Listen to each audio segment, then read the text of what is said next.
Olá, meu nome é Thiago Novaes, essa é a terceira e última parte da entrevista que eu fiz com o Roberto Tadei, grande amigo, grande escritor, coordenador da pós-graduação em escrita criativa aqui em São Paulo, no Veracruz, no Instituto Veracruz, na Vila Leopoldina. Eu conversei com ele na semana passada e hoje a gente tem a última parte da conversa. Não se esqueçam de curtir o vídeo, por favor, de comentar, de discutir, manifestem aí as suas opiniões, seus comentários. Eu adoro receber, muitas vezes eu não tenho tempo de responder na hora, mas escrevam que certamente em algum momento eu respondo, tá bom? Então um abraço e boa entrevista. Bom, agora eu queria te fazer uma última pergunta, agora eu apareço na câmera. Eu tinha reparado que até então eu não estava, mas bom, o que eu queria perguntar, Roberto, em relação a essa transição entre a tua atividade da escrita, né, e a tua atividade como aluno, né, em Colômbia, para a tua atividade como professor. Hoje em dia você dá aulas de escrita criativa e não só dá aulas, como você organizou uma das pouquíssimas pós-graduações que tem. Tem o Vera e tem na PUC no Rio Grande do Sul, se eu não me engano, né? E que é uma pós-graduação de 2 anos, é uma coisa super séria, e muito bem organizada e tal, e que nos faltava de muitas maneiras, né? E que ainda hoje suscita algumas manifestações de ceticismo em relação a se é possível ensinar a ser escritor. Eu queria que você falasse como é que você construiu essa pós no Veracruz e aqui em São Paulo, né? A gente está falando em São Paulo. E como tem sido isso? Isso começa lá em Colômbia também. Eu nunca tinha pensado em dar aula. Sempre achei que eu seria um péssimo professor. Não teria paciência, enfim. E no último ano em Colômbia, eles têm um projeto lá em que eles estimulam os alunos a dar aula. E me convidaram e insistiram. Eu, no primeiro convite, falei, não tenho interesse, mas insistiram para que eu planejasse um curso e oferecesse o curso para a comunidade acadêmica de Colômbia, né? Então, tem lá um sistema interno de divulgação, você bola o curso, faz a ementa, a programação e coloca lá. Se tiver alunos interessados, então aí você vai dar o curso. E eu acabei tendo alunos de pós-graduação, de mestrado, de doutorado e de graduação. Formou uma turma mista. E eu dei, então, meu primeiro curso. E aí, depois disso, eu fui mordido, né? Dizem que essa experiência como professor, para algumas pessoas, quando ela se dá, ela é muito forte, né? E aí, foi a primeira vez que eu pensei, é possível fazer isso. Eu conseguiria, acho que eu conseguiria. Quando eu voltei para o Brasil, eu me dei conta de que eu não só poderia dar aula, como talvez eu devesse. Porque eu comecei a lembrar do meu percurso de insucessos e de não realizações como escritor no Brasil, e todos eles associados ao sistema educacional brasileiro. Por que eu não só me considerava apto a dar aula, mas também com uma missão de dar aula? Eu me incumbi essa missão. Porque a minha experiência pessoal com o aprendizado da escrita no Brasil, em português, foi sempre um pouco traumática, né? Eu me sentia um pouco violentado pelos processos de escrita da escola, em que um tema era imposto, um formato era imposto, um gênero era imposto, um tamanho era imposto, um tempo de escrita era imposto, uma forma de linguagem era imposta. Quer dizer, o espaço autoral, né, do aluno era praticamente zero, né? Nulo. O que ele tinha que fazer era saber emular, saber fazer como os outros, né? Saber fazer o mesmo que os outros, saber dominar a linguagem dos outros, né? mas nunca a própria linguagem. Nunca ninguém me perguntou, né, qual é a sua linguagem, o que você quer escrever, como você quer escrever, sobre o quê, né? Eu só fui ter isso, ou só fui ver que isso era possível no colegial, com as aulas de literatura. Eu acho que os escritores em geral têm isso também, né? Tem histórias em que uma pessoa passa, em determinado momento, fazer a diferença, um professor, né? Um parente, um amigo, né? Alguém que consegue ajudar a abrir, né, dentro da literatura essas possibilidades, né? Para mim isso foi no segundo colegial, no terceiro colegial, né? E aí depois eu fui fazer letras, né, imaginando que lá, assim, eu seria escritor, né, que é um erro comum.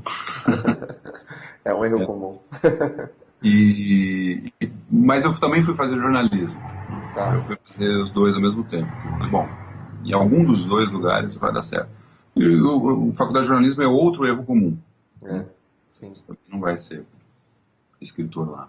Uhum. E aí, enfim, quando eu cheguei lá em Colômbia, eu me deparei com um processo de aprendizagem e de ensino de escrita completamente diferente de tudo que eu tinha visto no Brasil. Uhum.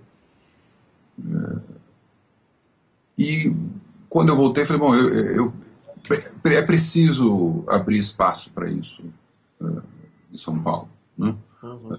Eu não conhecia antes a oficina do Assis Brasil, fui conhecer depois. A oficina do Assis Brasil é lá na PUC do Rio Grande do Sul, já tem desde o começo dos anos 80. Olha só. Então já formou bastante gente. Sim. É também influenciada por um pensamento norte-americano que começa na Universidade de Iowa no final do século XIX. Uhum. A primeira oficina acho que é de 1890, mais ou menos, por aí. Aí depois, no começo do século XX, é que eles formalizam e formatam um modelo chamado modelo da oficina de Iowa. Uhum. E a oficina lá da PUC do Rio Grande do Sul, então, é inspirada, né, nesse modelo. E aí, quando eu volto para o Brasil, volto em 2010, nesse mesmo ano, a Márcia Fortunato, que é a coordenadora junto comigo lá da pós do Veracruz, me convida para dar aula e a gente começa essa parceria e vai formatando o curso, portanto, nesse sentido. O que a gente acha que é fundamental? Tratar o aluno desde o primeiro dia de aula como autor. Uhum. Ainda que ele não tenha publicado, ainda que ele não se sinta um autor, ainda que ele talvez tenha uma produção muito pequena ou pouco significativa. Então, desde o primeiro dia de aula, a gente trata o aluno como autor, né? Porque é assim que a gente o entende, né? Não é uma mise-en-scène, não é um jogo, né? Não é assim que a gente o entende, e é assim que a gente pretende se relacionar com ele. Em que sentido? É ele, né, o autor, que tem que nos dizer como ele quer escrever. É ele, autor, que tem que nos dizer onde, o que, né, de que maneira, de que gênero, ou rompendo com que gêneros, ou juntando que gêneros ele quer escrever. Uhum. Se ele quer escrever deitado na cama, se ele quer escrever na escrivaninha, de lápis, não me interessa, né? E é por isso que a gente não dá muito enfoque aos exercícios, aos exercícios de criatividade, que se chama, né? A gente faz cada vez menos isso, porque a gente quer que ele escreva. Como? Cada um escreve de um jeito. Né? Tem aluno que não consegue escrever em sala, tem aluno que consegue, tem aluno que só consegue escrever, enfim, assim, assado, etc. Mas não é isso que importa, né? Importa que o aluno tenha alguma coisa escrita, e a partir dessa escrita que a gente trabalha. Por isso que esse modelo, ele se dá um pouco melhor no curso de pós. Você imagina que esse aluno já passou por um caminho, né? Já fez oficinas livres, né? Já experimentou aqui, já experimentou ali, já rompeu um pouco os bloqueios, criatividade, tudo. Não estou ignorando isso como uma questão fundamental e importante no processo de escrita. Eu passei por isso, fiz várias oficinas livres em São Paulo, antes de ir para os Estados Unidos. Mas eu acho que tem um momento, né, no percurso de todos nós, em que a gente precisa começar a se afastar um pouco disso, né? Uhum, uhum. Dessas dos corrimões, né? Das ajudas, dos apoios e começar a caminhar Exato. sozinho. A psicanálise, a psicologia de grupo tem uma definição dessa transição mesmo, que é um que ele chama de pré-tarefa, né, o Pichon Rivière, tem um pessoal da psicologia de grupo que e o grupo operatório, que realmente começa a trabalhar. O grupo da pré-tarefa ainda está lidando com a questão do fazer, né? Será que é possível fazer? O quanto que o fazer diz respeito ao valor que eu construo sobre mim mesmo, né? Porque, né, no começo, quando a gente começa a escrever, pô, se isso aqui tá bom, eu valho alguma coisa. Se isso aqui Uhum. tá ruim, eu não valho alguma. E é É, um pensamento totalmente descabido. No final, o médico não passa por isso, pô. Ele simplesmente treina, né? Ele tem que treinar até que ficar bom o suficiente para poder atender as pessoas. E o arquiteto a mesma coisa, o engenheiro a mesma é. coisa. E nem todo médico faz tudo, né? Exato, nem todo médico Faz faz uma tudo. coisa, se especializa numa área, né? E Enfim, tem, aí é interessante e isso, tem né? diferentes áreas na pós do Vera, né? Pois isso é um outro aprendizado que eu acho que eu trago um pouco lá dos Estados Unidos, que é separar. Uhum, Então, separar para fortalecer. sim, Então, juntar os escritores que estão interessados em prosa ficcional. sim, Juntar os escritores que estão interessados em prosa não ficcional. tá, Juntar os que estão interessados em poesia. tá. Né? E criar um grupo interessado em dar aula. Muito bom. Para que o dar aula não seja apenas um processo também intuitivo, né, e Sim, também subjetivo, sim. né, mas que a gente possa pesquisar e debater sobre como o escritor escreve. Uhum, Existe pesquisa sobre isso, né, uhum, uhum. pesquisas cognitivas. Qual é o processo mental que todos os escritores enfrentam na escrita? Né? E aí, quando você lê esses artigos, lê esses ensaios, você se sente um pouco pelado. Você fala, nossa, me, me, me, me revelaram aqui. Né? Quer dizer, é exatamente isso que eu faço, é esse processo. Né? E ao estudar isso, quer dizer, a gente vai tirando um pouco essa conotação mágica, fantástica da escrita. Né? Sim, sim. Ou seja, vai diminuindo. Aí, sempre tem um componente com a qual a gente não consegue lidar, É, porque é um componente muito pessoal, né? Ele sim. tem com as nossas experiências. Acho que a psicologia talvez seja muito boa, né, para ajudar nesse entendimento, porque são questões que absolutamente não são lineares nem matemáticas, e que cada percurso, a cada momento em que você acessa, ele se configura de uma maneira diferente. Né?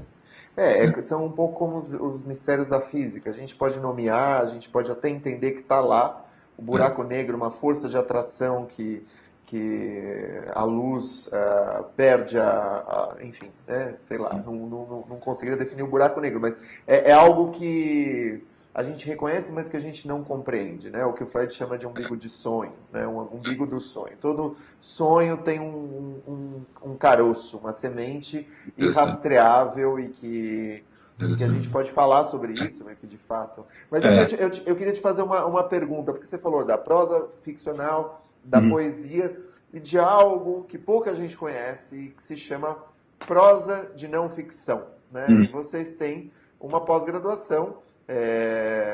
Esse ano particularmente não abriu, mas que vocês têm uma pós-graduação, costumam ter e que vem uhum. sendo, vem construindo uma tradição aí, uma tradição de transmissão. E eu queria te perguntar, o que é prosa de não ficção? No Brasil, por incrível que pareça, as listas de livros mais vendidos são separados entre ficção e não ficção. Certo. Mas é o único lugar onde se fala em não ficção no Tá. país, é na lista dos mais vendidos. Porque nas escolas ninguém fala em não Ninguém ficção, fala em não ficção, fala em jornalismo. né? Né? Aí você tem pós em jornalismo literário, pós em jornalismo cultural, pós em reportagem, etc, etc. E ninguém usa o termo não ficção. A gente resolveu usar o termo não ficção e não usar o jornalismo, porque esse campo não ficcional é um pouco mais amplo do que o jornalismo, né? O jornalismo lida com questões factuais, apuração, relação com fontes, né? E a contação dessas histórias, dessas reportagens de investigação e levantamento. A não ficção é isso, mas também são ensaios pessoais, livros de memória, biografias familiares, teses, né? Tudo é não ficção. Livros de história, livros de biologia, livros de geografia, tudo é não ficção, né? E no Brasil essa divisão é jornalismo e o resto ou é texto acadêmico, ou é E qual que científico. você acha que é a diferença, a discriminação que se possa fazer entre aquilo que se constrói na academia, Uhum. que é basicamente não ficção, né, que são teses, são dissertações e tal, e o enfoque do Vera, de literatura, né, de chamar de literatura Uhum. a não ficção. Eu acho que essa é o termo, né? É literatura. Uhum, E com isso, né, entendendo a não ficção como literatura, a gente acessa, né, e se relaciona com tudo que a literatura nos deu, né, uhum, construiu desde o começo. uhum, Né? Construção de cena, construção de personagens, tempos verbais, focos narrativos, uhum, flashbacks, flash forwards. Como é que eu opero isso numa narrativa não ficcional? uhum, Como é que eu saio da amarra, né, de achar que a não ficção é apenas o relato do real, né, uhum. o relato do factual, e passo a interpretar, né, o real e o factual e a relacionar essa interpretação com uma estrutura literária que talvez seja a melhor, né, para entender esse real. Ou Como eu seja, entendo o real como uma construção, sim, né, sim. e entendo o literário como a melhor maneira de me relacionar com esse real, que é uma construção. Ou seja, é basicamente um esforço de criar de criar a realidade que a gente observa, né? Exato. Ou Quer dizer, tipo, a gente insere uma problemática uhum, no pensamento do jornalismo, né? uhum, No pensamento das teses e dos ensaios acadêmicos. Aquilo que a priori se pensa ser o real, ou seja, não haver distância entre aquilo que eu digo e o real, na literatura de não ficção eu coloco um anteparo entre os dois. Não existe essa relação. uhum, Tudo é uma criação. uhum. E eu não posso partir do pressuposto de que quando eu coloco um texto do jornal, ele é mais real do que um texto num livro. E esse anteparo parece que é a forma, né? É a ideia da forma como um enfoque central. Você se concentrar em como você vai construir Exatamente. determinada A forma. matéria, ao invés de valer-se de uma forma impensada, ou de uma forma Exato. cega, das formas já pré-estabelecidas que estão aí para ajudar. Tem uma amiga minha que fala, pô, o jornalismo está aí para ajudar quem não sabe escrever. Então você usa a forma jornalística um pouco como você usa corrimão, você falou corrimão, né? Como também um corrimão formal, que é uma pré-estrutura que não tem a ver com o seu jeito de escrever, né? Tem a ver com uma padronização que as pessoas estão acostumadas a. Exatamente, não é isso aí. E aí por isso que a gente não usa o termo jornalismo nem jornalismo literário, porque é mais do que isso, né? Uhum, uhum, É mais do que isso. Eu preciso, quando você falou da forma, né? A forma é tudo, né? uhum, É a linguagem, é a estrutura, né? São os personagens, é o cenário, é tudo, né? uhum, E qual é a melhor forma para essa história? Qual é a melhor forma para aquela história?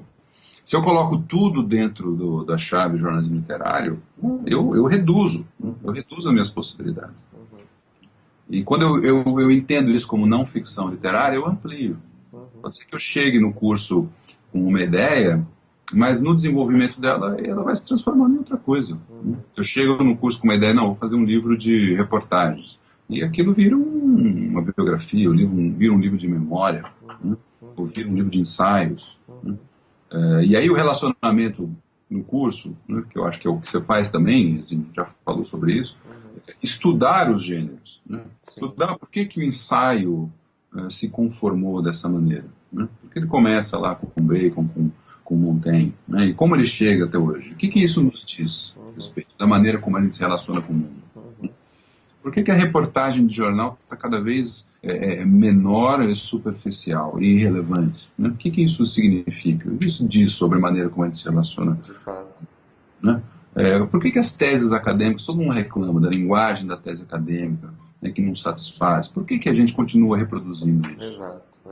E quais são os espaços de criação, de subversão desse formato, desse gênero? E tudo isso a gente trabalha no curso de não ficção. Né? Enquanto que na ficção, né, quer dizer, a grande diferença é, não ficção, esse projeto de alguma maneira está relacionado com questões factuais, com questões não só consideradas pelo autor como reais, mas que possam ser comprovadas de alguma maneira, podem ser experimentadas por mais de uma pessoa como reais. Né? E na ficção, enfim, isso não é uma questão, absolutamente, a gente está no terreno da criação. Né? Mas o material com que a gente trabalha é basicamente o mesmo, né? Os procedimentos, né? As invenções, né? As possibilidades, são as mesmas na ficção e na não ficção. Né? Roberto, quem, por exemplo, escutar essa conversa e falar, pô, eu quero saber mais sobre isso, eu quero me informar, eu estou inseguro quanto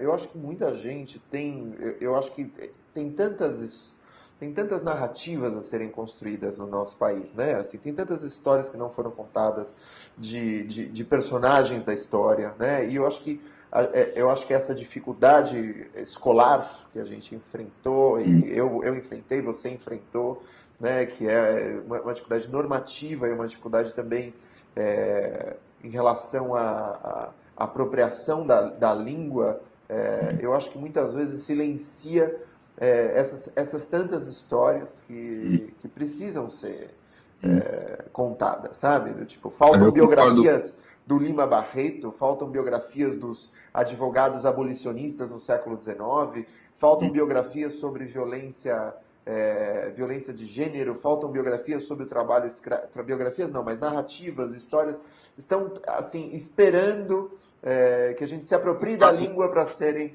Concordo absolutamente com você. Absolutamente com você.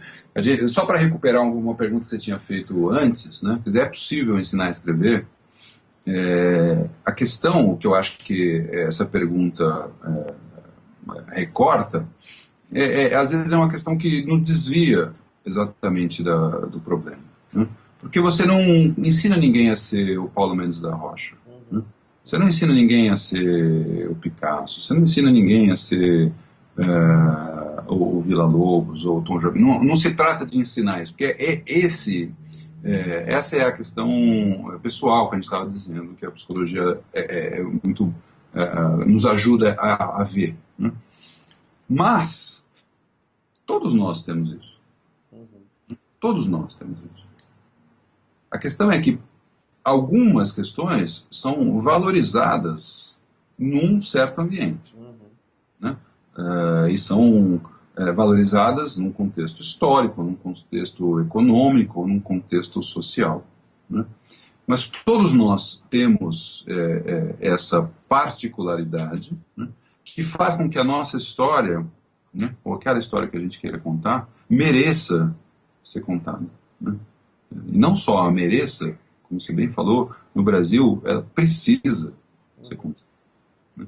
O que a gente tem é um repetido histórico de violentação mesmo, né?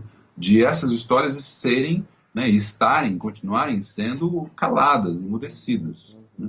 Emudecidas nessa obrigação de você reproduzir a linguagem do outro, né? De você não ir atrás da sua linguagem. Né? E a sua linguagem pode servir para contar a história do Lima Barreto, né? Ou pode servir para contar a sua história, pode servir para contar a história do seu avô, do seu parente, quer dizer, o que quer que seja. Mas essa história precisa ser contada. Né? É só assim que a gente vai conseguir, de fato, alterar alguma coisa no nosso panorama. Porque eu gosto muito de uma frase da Virginia Woolf num ensaio dela, em que ela diz: a melhor maneira de se entender um romance é escrevendo um. Né?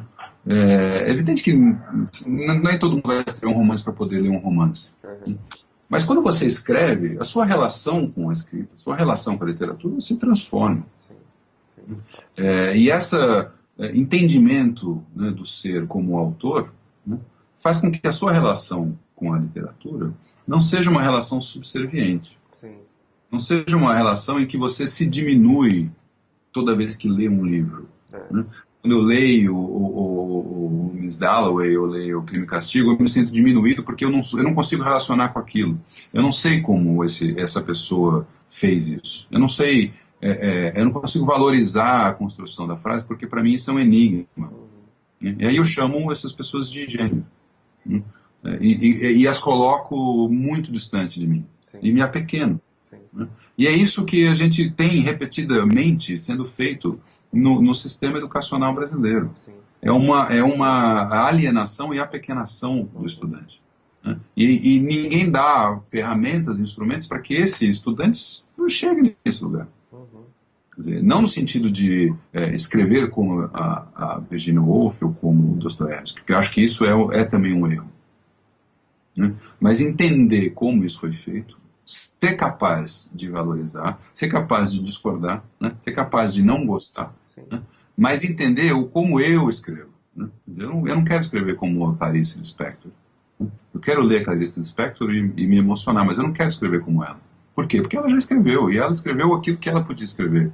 Eu vou escrever aquilo que eu quero escrever. Né? Aquilo que a linguagem em mim se conformou como essa possibilidade. Perfeito, perfeito. Então essa é o que a gente chama de trabalhar a autonomia, né, do aluno, do autor. A autonomia e a autoestima. Eu preciso me relacionar dessa maneira. Né? E não esperar que, e eu acho que isso tem tudo a ver com o que você falou, por isso que eu trouxe essa questão. Não esperar que eu faça isso só quando o meu livro for publicado e um crítico de jornal elogiar.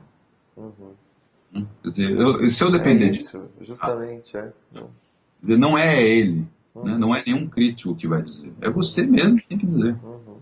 Agora, se seu livro vai vender 10 cópias ou 10 milhões, é uma contingência.